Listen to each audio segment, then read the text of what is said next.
चोपड्यात भटक्या कुत्र्यांच्या संख्येत वाढ, नागरिकांना चावा घेतलेल्यांची संख्या महिन्याभरात 100वर। जळगावच्या चोपडा शहर व परिसरात भटक्या कुत्र्यांच्या संख्येत वाढ झाली असल्यानं शहरातील ठिकठिकाणी चौकात व गल्लीत कुत्र्यांचा घोळका दिसून येत आहे।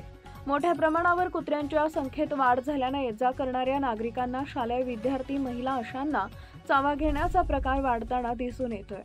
कुत्र्यानं चावा घेतलेल्या नागरिकांनी उपजिल्हा रुग्णालयात उपचार घेतला असल्यानं गेल्या महिन्याभरामध्ये 100हून अधिक नागरिकांना कुत्र्यांनी चावा घेतल्याचं निदर्शनास येत आहे। चोपडा उपजिल्हा रुग्णालयात कुत्र्यानं चावा घेतलेल्या नागरिकांमध्ये 84 पुरुष तर 21 महिला यांचा महिनाभरामध्ये समावेश आहे। रोजच्या 4 ते 5 नागरिक कुत्र्यांचा चावा घेतलेल्या उपचारासाठी येत असल्याचं उपजिल्हा रुग्णालयाचे अधीक्षक डॉक्टर सुरेश पाटील यांनी सांगितलंय। सर, शहरामध्ये बऱ्याच ठिकाणी जे भटके कुत्रे आहेत त्यांची संख्या वाढलेली आहे आणि त्या हल्ल्याच्या प्रमाणात वाढ झाली।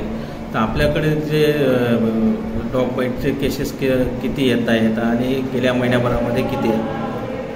सध्या शहरामधून कुत्रा चावा असलेल्या रुग्णांची संख्या आपल्याकडे महिन्याला सर्वसाधारणतः 100 ते 150पर्यंत येत आहे। मागच्या महिन्यात 105 रुग्ण झालेले आहेत आणि त्याच्या हिशोबाने सरासरी 5 ते 6 पेशंट रोज येत आहेत आणि या कुत्र्यांच्या चावण्यामध्ये विविध प्रकारच्या गंभीरतेने रुग्ण येत आहेत। त्यांच्यावर उपचार पद्धती कशा पद्धतीने केल्या जातात?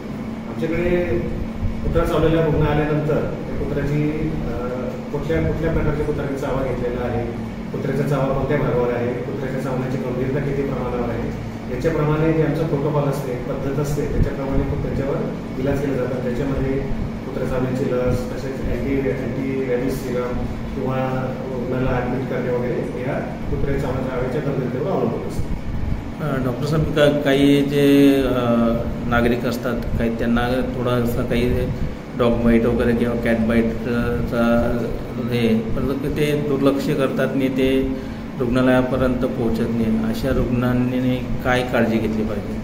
नागरिकांना एकच सांगू इच्छितो की कुत्रा जो चावल्यानंतर जो रोग होतो, रॅबिज नावाचा एक अतिगंभीर स्वरूपाचा रोग होतो, त्याच्यावर कसलाही स्वरूपाचा इलाज नाही। रोग झाल्यास मृत्यू निश्चित आहे, परंतु आपल्याकडे जे उपचार उपलब्ध आहे, लसी आहे किंवा अँटी रॅबिस सिरम आहे, त्याच्याने देऊन आपण कुत्रा चावल्यानंतर रोग होणार नाही याची पूर्ण त्याच्यामध्ये काळजी घेतली जाते। तरी माझं सर्व नागरिकांना एकच आव्हान आहे की कुठल्याही परिस्थितीमध्ये कुत्रा चावल्यानंतर आपण जवळच्या सरकारी रुग्णालयामध्ये संपर्क साधावा, त्यांच्याकडून व्यवस्थित इलाज करून घेणे, तसेच वॅक्सिन किंवा ही ट्रीटमेंट पूर्ण करणे, कोणीही याच्याकडे दुर्लक्ष करू नये, कारण जर रोग झाल्यास त्याच्यावर काही इलाज नाही, मृत्यू निश्चित